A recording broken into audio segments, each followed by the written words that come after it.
Last video में class 10 science chapter 1 रासायनिक अभिक्रिया एवं समीकरण में हमने पार्ट 4 तक डिस्कस कर लिया था, जिसमें हमने डिस्कस किया था ऊष्मा शोषी और ऊष्मा क्षेपी अभिक्रिया, और उसमें हमने पढ़े थे कुछ प्रतीक जो रासायनिक समीकरणों में उपयोग किए जाते हैं। आज की इस वीडियो में उसके आगे से डिस्कस करेंगे। तो चलिए वीडियो शुरू करते हैं। आज की वीडियो का पहला टॉपिक है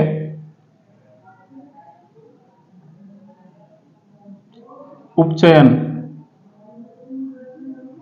उपचयन या इसको ऑक्सीकरण भी कहते हैं, ऑक्सीकरण।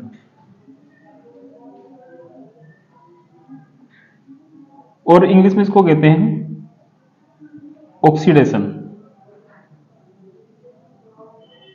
तो पहला टॉपिक है उपचयन या ऑक्सीकरण, और इसे इंग्लिश में कहते हैं ऑक्सीडेशन। तो क्या होता है उपचयन या ऑक्सीकरण? किसी रासायनिक समीकरण में, मींस किसी रासायनिक अभिक्रिया में अगर कोई अभिकारक है और उस अभिकारक में ऑक्सीजन की वृद्धि हो रही है या हाइड्रोजन की कमी हो रही है, तो किसी रासायनिक अभिक्रिया में किसी अभिकारक में ऑक्सीजन की वृद्धि या हाइड्रोजन की कमी को कहते हैं ऑक्सीकरण या उपचयन। ठीक है ना? किसी पदार्थ में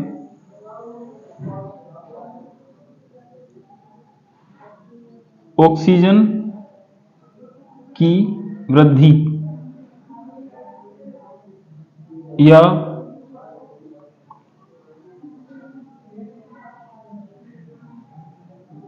हाइड्रोजन की कमी,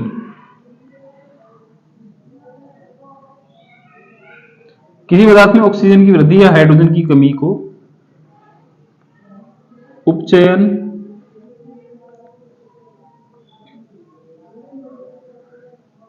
या ऑक्सीकरण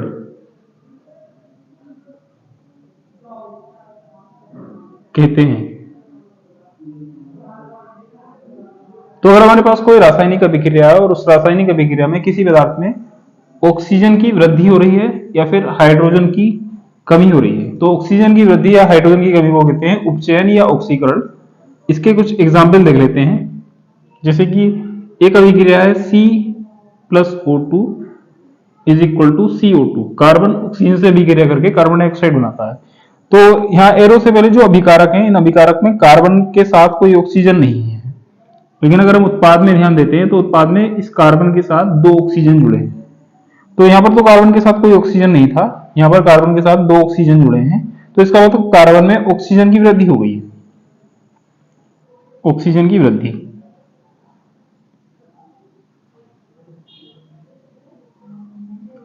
ठीक उसी तरह से अगर हमारे पास कोई अभिक्रिया जैसे कि 2HI हाइड्रोजन आयोडाइड को जब हम हीट करते हैं, गर्म करते हैं, तो गर्म करने पर ये हाइड्रोजन और आयोडीन में अपघटित हो जाता है, हाइड्रोजन और आयोडीन में। तो यहाँ पर जो आयोडीन है, आयोडीन के साथ यहाँ हाइड्रोजन है, लेकिन अगर हम इधर ध्यान देंगे, यहाँ तो आयोडीन के साथ हाइड्रोजन है, लेकिन यहाँ पर आयोडीन सिंगल है, अकेला है, इसके साथ हाइड्रोजन नहीं है। तो इसका मतलब क्या है, यहाँ पर आयोडीन के साथ हाइड्रोजन था, यहाँ पर आयोडीन के साथ हाइड्रोजन नहीं है, तो इसमें हाइड्रोजन की कमी हो गई है, हाइड्रोजन की कमी। और जब किसी पदार्थ में ऑक्सीजन की वृद्धि या हाइड्रोजन की कमी होती है, तो इस प्रक्रिया को कहते हैं ऑक्सीकरण या उपचयन। तो इसका मतलब यह है कि यहाँ पर कार्बन का ऑक्सीकरण हो रहा है, उपचयन, और यहाँ पर HI का, हाइड्रोजन आयोडाइड का उपचयन हो रहा है, ऑक्सीकरण। ठीक है ना? इसके बाद नेक्स्ट टॉपिक है अपचयन। अपचयन को इंग्लिश में कहते हैं रिडक्शन। तो देख लेते हैं क्या होता है अपचयन या रिडक्शन। अपचयन जो होता है वो उपचयन की विपरीत प्रक्रिया है, ऑपोजिट प्रोसेस है। अगर हम, हमारे पास कोई पदार्थ है और उस पदार्थ में ऑक्सीजन की कमी हो रही है या फिर हाइड्रोजन की वृद्धि हो रही है, तो किसी पदार्थ में ऑक्सीजन की कमी या हाइड्रोजन की वृद्धि को कहते हैं अपचयन। ठीक है ना? किसी पदार्थ में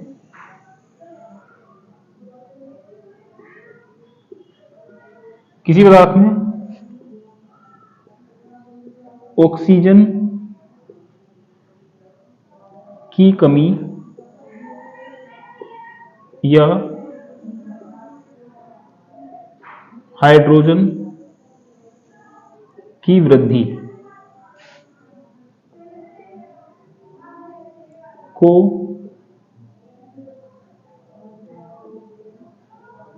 अपचयन कहते हैं।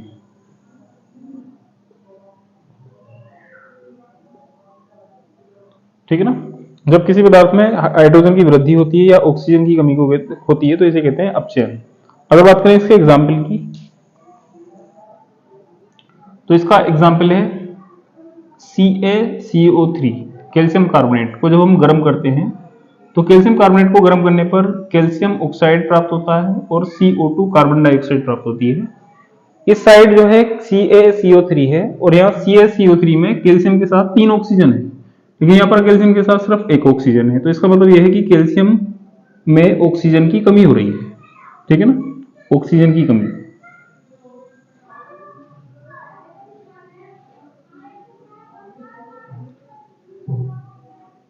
ऑक्सीजन की कमी। ठीक है ना।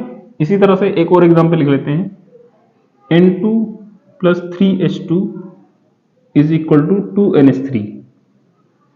नाइट्रोजन की अभिक्रिया हाइड्रोजन से कराने पर NH3 अमोनिया प्राप्त होता है। तो इस अभिक्रिया में यहाँ नाइट्रोजन के साथ कोई हाइड्रोजन नहीं है, लेकिन अगर हम दूसरी साइड में ध्यान देते हैं तो यहाँ पर एक नाइट्रोजन के साथ 3 हाइड्रोजन है। तो क्या हुआ, इसमें हाइड्रोजन की वृद्धि होगी, हाइड्रोजन की वृद्धि।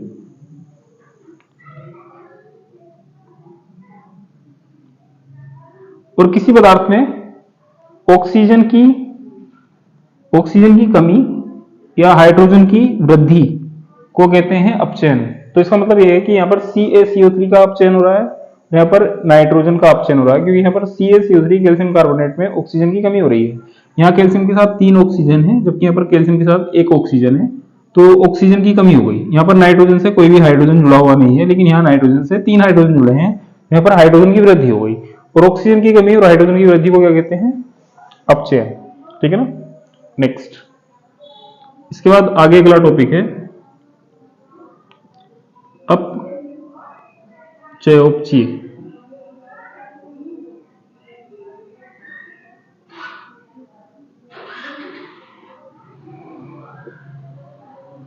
अपचयोपचय अभिक्रिया, या इसको कहते हैं रेडॉक्स अभिक्रिया। अपचयोपचय अभिक्रिया या रेडॉक्स अभिक्रिया, तो देख लेते हैं क्या होती है अपचयोपचय अभिक्रिया या रेडॉक्स अभिक्रिया। अपचयोपचय जो शब्द है वो 2 शब्दों से मिलकर बना है। अपचयोपचय वर्ड 2 वर्ड से मिलकर बना है, अपचयन प्लस उपचयन। इसी तरह से जो रेडॉक्स वर्ड है वो भी 2 वर्ड से मिलकर बना है, रिडक्शन का रेड और ऑक्सीडेशन का ऑक्स। रिडक्शन का अगर हम रेड ले लें और ऑक्सीडेशन का ऑक्स ले लें तो रेड में OX मिलाने पर बन जाएगा रेडॉक्स। या हम ये कह सकते हैं कि जो ये अपचयोपचय शब्द है ये 2 शब्दों से मिलकर बना है, अपचयन और उपचयन। अपचयन और उपचयन को मिलाने से बनता है अपचयोपचय। तो क्या होती है अपचयोपचय अभिक्रिया, एक ऐसी अभिक्रिया जिसमें अपचयन भी होता है और उपचयन भी होता है, उसे कहते हैं अपचयोपचय अभिक्रिया। अब अपचयन कैसे होगा, अपचयन के लिए हमें 2 चीजें देखनी होंगी, या तो ऑक्सीजन की कमी होनी चाहिए या फिर हाइड्रोजन की वृद्धि होनी चाहिए। ठीक उसी तरह से अगर बात करें उपचयन की, तो उपचयन के लिए भी हमें 2 चीजें देखनी पड़ेंगी, या तो ऑक्सीजन की वृद्धि होनी चाहिए या फिर हाइड्रोजन की कमी होनी चाहिए। तो किसी पदार्थ में अगर किसी अभिक्रिया में अपचयन और उपचयन दोनों प्रक्रियाएं एक साथ हो रही है तो उस अभिक्रिया को कहते हैं अपचयोपचय अभिक्रिया या रेडॉक्स अभिक्रिया। ठीक है ना। वह रासायनिक अभिक्रिया, वह रासायनिक अभिक्रिया जिसमें अपचयन तथा उपचयन दोनों प्रक्रियाएं, अपचयन तथा उपचयन दोनों प्रक्रियाएं साथ साथ होती हैं।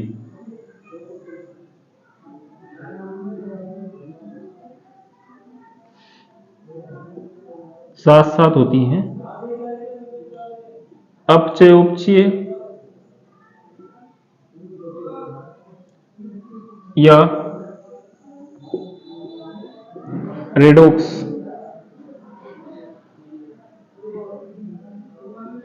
अभिक्रिया कहलाती है। एक ऐसी अभिक्रिया जिसमें अपचयन भी हो और उपचयन भी हो उसे कहते हैं रेडॉक्स अभिक्रिया। और अगर अपचयन होगा तो उसमें ऑक्सीजन की कमी या फिर हाइड्रोजन की वृद्धि हो रही होगी, और उपचयन होगा तो ऑक्सीजन की वृद्धि या हाइड्रोजन की कमी हो रही होगी। अब इसका एक एग्जाम्पल लिख लेते हैं अपचय अपचय अभिक्रिया का। तो इसका एग्जाम्पल है Cu plus H2O is equal to CuO plus H2। तो यह एक ऐसी अभिक्रिया है, इसमें अपचयन भी हो रहा है और उपचयन भी हो रहा है। तो देख लेते हैं इसमें उपचयन कहाँ हो रहा है और उपचयन कहाँ हो रहा है। तो पहले ध्यान देते हैं कॉपर पर, Cu पर। तो यहाँ कॉपर के साथ कुछ भी जुड़ा हुआ नहीं है, लेकिन अगर हम दूसरी साइड में ध्यान देते हैं तो कॉपर के साथ ऑक्सीजन जुड़ा है, मतलब कॉपर में ऑक्सीजन की वृद्धि हो रही है, और ऑक्सीजन की वृद्धि को क्या कहते हैं? उपचयन। तो इसका मतलब यहाँ पर क्या हो रहा है? कॉपर का उपचयन हो रहा है, कॉपर उपचयित हो रहा है यहाँ पर, ठीक है ना। ठीक उसी तरह से अगर हम ध्यान दें H2O पर, तो यहाँ पर ऑक्सीजन के साथ हाइड्रोजन है, या हम ये कह सकते हैं कि यहाँ पर हाइड्रोजन के साथ ऑक्सीजन है। लेकिन अगर हम दूसरी साइड ध्यान देते हैं तो यहाँ पर हाइड्रोजन के साथ कुछ भी जुड़ा हुआ नहीं है। तो यहाँ पर तो हाइड्रोजन के साथ था ऑक्सीजन, यहाँ पर हाइड्रोजन के साथ कुछ जुड़ा हुआ नहीं है। तो इसका मतलब ये है कि हाइड्रोजन में से ना ऑक्सीजन कम हो गया, H2O में जो ऑक्सीजन था ना वो हट चुका है, क्योंकि सिर्फ यहाँ पर H2 बचा है। तो यहाँ पर H2O में क्या हो रहा है? ऑक्सीजन की कमी, और ऑक्सीजन की कमी को क्या कहते हैं? ऑक्सीजन की कमी को कहते हैं अपचयन। तो इसका मतलब ये है कि इसका अपचयन हो रहा है, किसका? जल का, H2O का, ठीक है ना। तो ये ना एक ऐसी अभिक्रिया, इसमें उपचयन भी हो रहा है और अपचयन भी हो रहा है। एक ऐसी अभिक्रिया इसमें उपचयन और अपचयन दोनों साथ साथ होते हैं, उसे कहते हैं अपचय उपचय अभिक्रिया या रेडॉक्स अभिक्रिया, ठीक है।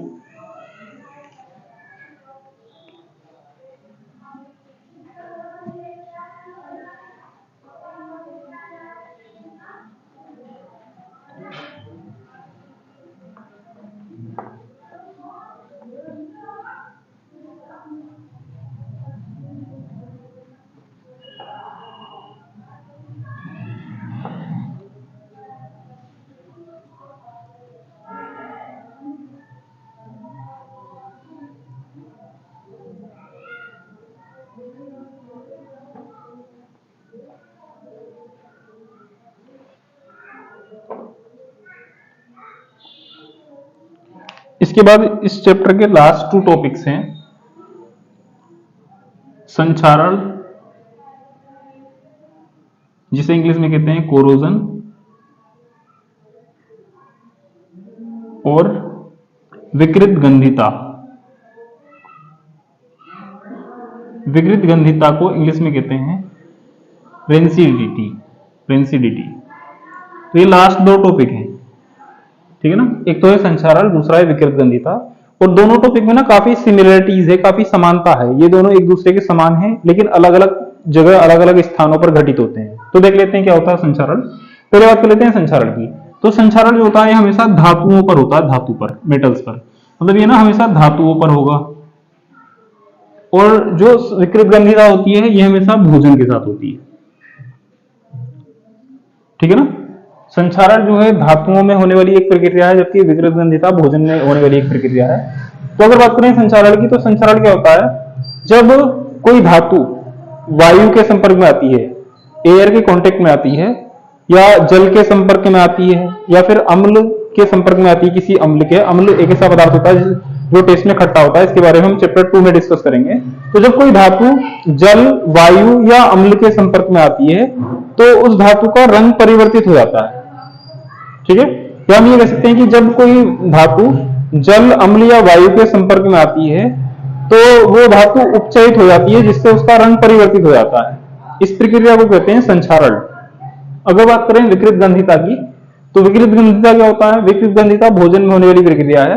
जब कोई भोज्य पदार्थ, कोई खाद्य पदार्थ, कोई खाद्य सामग्री, चाहे कुछ भी हो, वायु, जल या फिर अम्ल के संपर्क में आता है, या हम ये कह सकते हैं कि सिर्फ वायु के संपर्क में आता है, तो उसका जो है ना रंग, उसका स्वाद और उसकी गंध, ये चीजें परिवर्तित हो जाती हैं। तो किसी धातु का वायु के संपर्क में आने पर, वायु, जल या अम्ल के संपर्क में आने पर रंग परिवर्तित होना कहलाता है संक्षारण। लेकिन किसी खाद्य सामग्री का वायु या जल के संपर्क में आने पर उसका रंग, स्वाद और उसकी गंध का बदल जाना कहलाता है विकृत गंधिता, ठीक है ना। तो संक्षारण क्या होता है? संक्षारण वह प्रक्रिया है जब कोई धातु, जब कोई धातु वायु, जल तथा अम्ल आदि के संपर्क में आती है, संपर्क में आती है तो उसका रंग परिवर्तित हो जाता है।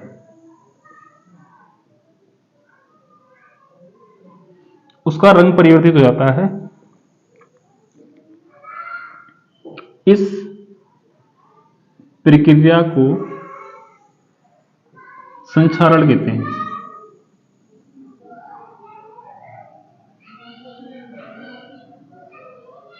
ठीक है ना, मतलब जब कोई धातु जो है वायु, जल या अम्ल के संपर्क में आती है तो उससे ना उसका रंग परिवर्तित हो जाता है। इस प्रक्रिया को कहते हैं संक्षारण। अब देख लेते हैं रंग कैसे परिवर्तित होता है। तो अलग अलग धातुओं का रंग जो ना अलग अलग प्रकार से परिवर्तित होता है। धातु और संक्षारण का रंग। तो अगर हमारे पास धातु जैसे कि मान लेते हैं लोहा, लोहे का प्रतीक होता है Fe। तो Fe का जो रंग होता है ना संक्षारण होने पर हो जाता है भूरा, ब्राउन। ठीक है ना। ठीक उसी तरह से अगर बात करें कॉपर Cu, तो कॉपर का रंग संक्षारण के कारण होता है हरा, मतलब लोहे पर भूरे रंग का जंग लगता है जबकि कॉपर पर हरे रंग का जंग लगता है। और अगर हमारे पास चांदी है, चांदी का प्रतीक होता है Ag, इसे सिल्वर भी कह सकते हैं। तो इस पर जो ना हमेशा काले रंग का संक्षारण होता है, काले रंग का जंग लगता है। ठीक है ना। तो ये कुछ धातु हैं और ये इन पर जंग लगने वाले जंग का संक्षारण का रंग है। ठीक है ना। मतलब जब कोई धातु वायु, जल या अम्ल के संपर्क में आती है तो उससे उसका रंग परिवर्तित हो जाता है। इस प्रक्रिया को कहते हैं संक्षारण। और इन धातुओं का रंग इस प्रकार से परिवर्तित होता है। अब बात कर लेते हैं कारण की। संक्षारण किस कारण से होता है? कारण। तो इसके अगर कारण की बात करें तो संक्षारण का जो कारण होता है वो होता है ऑक्सीजन द्वारा धातुओं का उपचयन। जब धातु जो है वायु, जल या अम्ल के संपर्क में आती है तो धातुएं ना उपचयित हो जाती हैं। उपचयित मतलब उनके ऊपर ना जो है या तो उनके साथ हाइड्रोजन, उनके साथ ऑक्सीजन की वृद्धि हो जाती है। मतलब जब कोई धातु वायु, अम्ल या जल के संपर्क में आती है तो धातु की सतह पर ऑक्साइड की एक परत बन जाती है और वो ऑक्साइड की परत उसके नेचुरल कलर को, प्राकृतिक रंग को बदल देती है।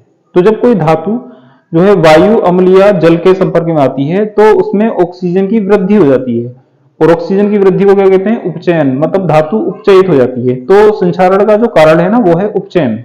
जैसे कि मान लेते हैं हमारे पास इनमें से कोई एक धातु है और वो धातु किसी खुले स्थान पर रखी हुई है और इसके चारों तरफ या तो वायु है या फिर जल की मात्रा है या कोई अम्ल है। तो मान लेते हैं कि इसके चारों तरफ वायु है और वायु में क्या होती है? ऑक्सीजन। ऑक्सीजन धातु से अभिक्रिया करेगी और धातु की सतह पर एक परत बना लेगी। ठीक है। धातु की जब धातु ऑक्सीजन से अभिक्रिया करती है तो धातु की ऑक्सीजन से अभिक्रिया होने पर बनने वाले पदार्थ को कहते हैं धातु ऑक्साइड। तो मतलब इसके ऊपर ना धातु ऑक्साइड की एक परत बन जाएगी। तो पहले तो ये सिर्फ धातु थी, तो धातु का अपना एक रंग था, लेकिन क्योंकि अब ऑक्सीजन जो है इससे अभिक्रिया करके इसके ऊपर एक धातु ऑक्साइड की परत बन गई है, तो अब जो ना इसका रंग वो नहीं होगा जो धातु का था, क्योंकि अब जो ना धातु ऑक्साइड बन गया इसके ऊपर, तो धातु ऑक्साइड का कलर अलग होगा। तो Fe पर जब ये परत बनती है तो इसका रंग होता है भूरा, Cu पर जब ये परत बनती है तो इसका रंग होता है हरा, और जब सिल्वर पर ये परत बनती है तो इसका रंग होता है काला। इसीलिए जो ना जब जंग लगता है चीजों पर तो उस पर एक परत बन जाती है, लेयर। ठीक है ना, इस तरह से। अब बात करें इसके कारण की, तो इसका कारण होगा वायु, जल या अम्ल के द्वारा उपचयन। वायु, जल या अम्ल द्वारा उपचयन, ये संक्षारण का कारण है। इस कारण से संक्षारण होता है जब धातु जो ना वायु, जल या अम्ल की उपस्थिति में उपचयित हो जाती है तो उसका रंग बदल जाता है। इस प्रक्रिया को कहते हैं संक्षारण। मतलब संक्षारण का जो मेन कारण है वो है उपचयन। ठीक है ना। अब बात कर लेते हैं जब संक्षारण हो जाता है तो इससे हानि क्या क्या होगी? हानि, नुकसान। तो अगर बात करें हानि की, तो संक्षारण के कारण ना हर एक देश को प्रतिवर्ष बहुत ज्यादा हानि होती है। जैसे कि हर एक देश की जो संपत्ति होती है, मीन्स जो संसाधन होते हैं, उन संसाधनों में कुछ संसाधन ऐसे होते हैं जो धातु के बने होते हैं, जैसे कि ब्रिज, पुल, या फिर बिल्डिंग्स, भवन, या फिर शिप्स, जो पानी के जहाज होते हैं। ठीक है ना। और जो पुल होते हैं या जहाज होते हैं या कोई भवन अगर धातुओं से बना है तो उनमें धातु जो है बड़ी मात्रा में यूज की जाती है, और जब वो धातु संक्षारित हो जाती है ना तो उससे पुल कमजोर हो जाते हैं, शिप जो होते हैं उनमें जो है सुराग होने लगते हैं, या बिल्डिंगें कमजोर होने लगती हैं, भवन कमजोर होने लगते हैं। और जब ये स्थिति आती है ना तो इससे क्या होता है, जैसे कि अगर कोई पुल कमजोर हो जाए तो कमजोर होने पर वो किसी ना किसी दिन टूट जाएगा। टूटने से क्या होगा, उसको बनाने में जो खर्च आया होगा वो वेस्ट हो जाएगा, बर्बाद हो जाएगा, और साथ साथ वहां पर जितने लोग ट्रेवल कर रहे होंगे, सफर कर रहे होंगे, उनकी जान भी जा सकती है। तो संचारण से जो है ना बहुत सारा नुकसान है। तो प्रतिवर्ष जो है ना हर एक देश संचारण के कारण करोड़ों रुपए की हानि उठाता है, ठीक है ना। तो संचारण जो है किन किन चीजों को प्रभावित करता है? संचारण के कारण भवन, पुल तथा जहाजों जहाज क्षतिग्रस्त हो जाते हैं।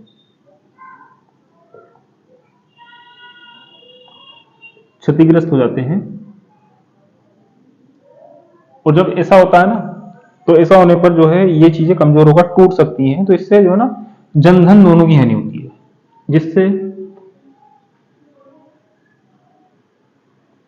जन धन मीन्स लोगों की जान भी जा सकती है, इसको बनाने में जो धन लगा होगा उसकी भी हानि होगी, जन धन की हानि होती है।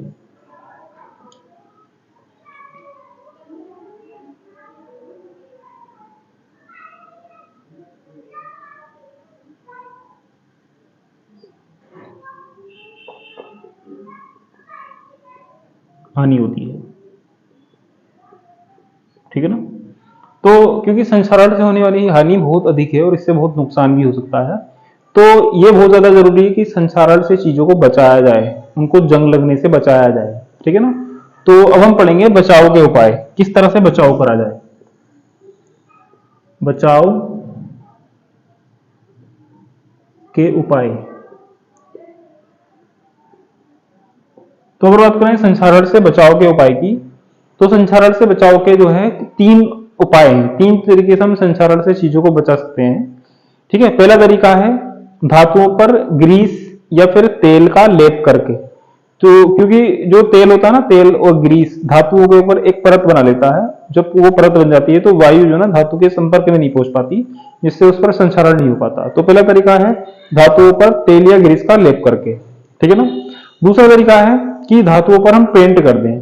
पेंट जब धातुओं पर हो जाएगा तो धातु जो है पेंट से ढक चुकी होगी, तो जो वायु होगी वो सिर्फ पेंट की सतह के संपर्क में आएगी, धातु तो पेंट के अंदर पहुंच चुकी होगी, ठीक है ना। दूसरा तरीका है पेंट करके।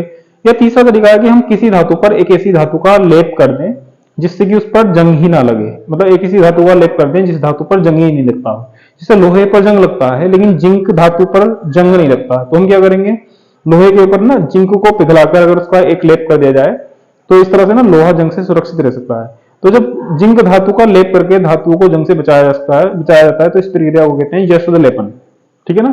तो जंग से बचने के मीन संचारण से बचने के तीन उपाय हैं, ग्रीस या तेल लगाकर, दूसरा तरीका है पेंट करके, और तीसरा तरीका है यशद लेपन द्वारा। यशद लेपन मीन्स एक ऐसी धातु का लेपन जिसको जंग नहीं लगता हो, जैसे कि जिंक, ठीक है ना। तो संचारण के उपाय में तीन उपाय में पहला उपाय है तेल या ग्रीस लगाकर,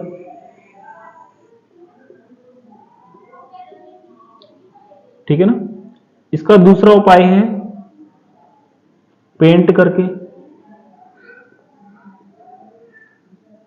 और इससे बचने का तीसरा उपाय है यशद लेपन। यशद लेपन मतलब एक ऐसी धातु का लेपन जिस पर जंग नहीं लगता हो, जैसे कि जिंक, ठीक है ना, जिंक का लेपन।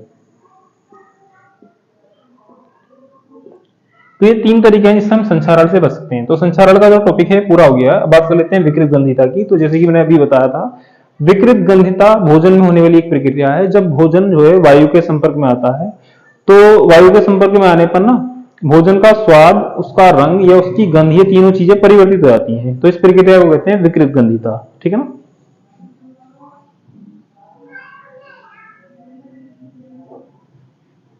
जब खाद्य सामग्री, खाद्य सामग्री मतलब भोजन, कोई भी खाने का सामान वायु के संपर्क में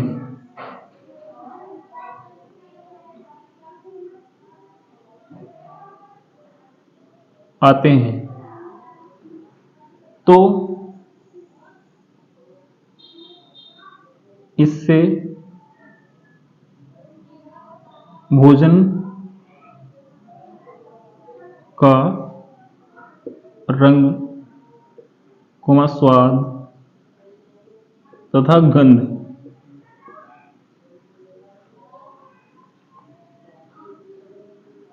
परिवर्तित हो जाते हैं। इस प्रक्रिया को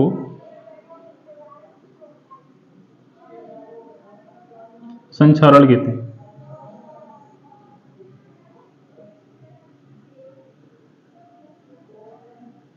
ठीक है ना, मतलब जब भोजन जो है, खाद्य सामग्री वायु के संपर्क में आती है तो इससे ना उसका रंग बदल जाता है, स्वाद बदल जाता है और गंध परिवर्तित हो जाती है। इस प्रक्रिया को कहते हैं, सॉरी संचारण नहीं, विकृत गंधिता। इस प्रक्रिया को कहते हैं विकृत गंधिता। ये प्रक्रिया कहलाती है विकृत गंधिता। ठीक है ना। अब बात कर लेते हैं विकृत गंधिता होने पर नुकसान क्या होता है, हानि क्या होती है। ठीक है ना। तो जब भोजन जो है विकृत गंधी हो जाता है, मीन्स उसका रंग, स्वाद या गंध परिवर्तित हो जाती है, तो उस भोजन को बनाने में जो खर्चा आया होगा वो वेस्ट हो जाएगा। और साथ साथ जो है ना, वो भोजन अगर हम किसी स्थान पर अगर रख कर छोड़ दें तो वो ना सड़ता रहेगा, जिससे बैड स्मेल आएगी, बुरी बदबू आएगी। ठीक है ना। तो ये इससे होने वाले नुकसान है। ठीक है। अब बात कर लेते हैं इससे बचा कैसे जाए, बचाव के उपाय।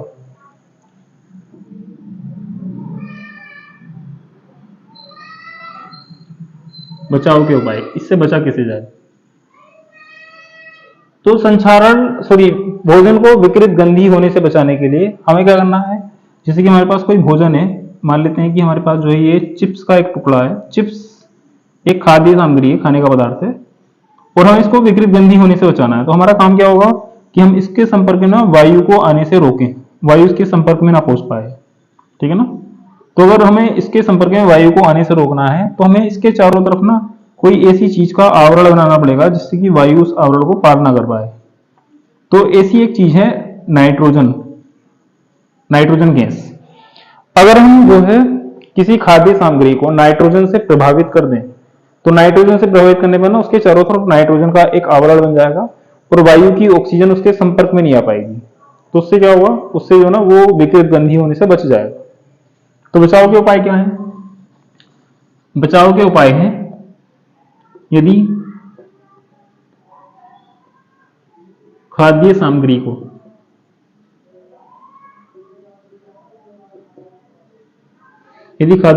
को नाइट्रोजन से प्रभावित कर दिया जाए तो उसे विकृत गंधिता से बचाया जा सकता है। उसे विकृत गंधिता से बचाया जा सकता है। इसका एग्जाम्पल की अगर बात करें तो एग्जाम्पल है चिप्स के पैकेट। चिप्स के पैकेट में नाइट्रोजन गैस भरी जाती है। तो जैसे कि हम चिप्स, कुरकुरे, जितने भी पैकेट्स में खाद्य सामग्री आती हैं, उनके अगर पैकेट अगर देखेंगे तो वो हमेशा फूले हुए होते हैं। तो इसका रीजन क्या है कि जब उनको उनमें चिप्स फिल की जाती है ना, चिप्स भरी जाती है या कुरकुरे भरे जाते हैं, तो चिप्स के साथ साथ उसमें नाइट्रोजन गैस जो है दबाव के साथ दाब लगाकर भरी जाती है, जिससे कि उसके अंदर वायु प्रवेश न कर पाए और पैकेट को पैक कर दिया जाता है। तो पैकेट जो है ना इसलिए फूले होते हैं क्योंकि उनमें नाइट्रोजन गैस भरी होती है। जैसे हम पैकेट को ओपन करते हैं तो नाइट्रोजन गैस बाहर निकल जाती है और हम खाद्य सामग्री को खाने में यूज कर लेते हैं। ठीक है ना। अगर बात करें इसके कारण की, ये विकृत गंधिता होती किस कारण से, तो ये संचारण की तरह ना इसका कारण भी जो है वायु द्वारा उपचयन है। जब भोज्य सामग्री वायु के संपर्क में आती है तो भोजन जो है ना वायु की ऑक्सीजन से अभिक्रिया कर लेता है, जिससे उसका उपचयन हो जाता है। क्योंकि जब कोई पदार्थ ऑक्सीजन से अभिक्रिया करता है तो उसमें ऑक्सीजन की वृद्धि हो जाती है और ऑक्सीजन की वृद्धि को कहते हैं उपचयन। ठीक है ना। तो विकृत गंधिका का जो कारण है ना वो है वायु द्वारा उपचयन।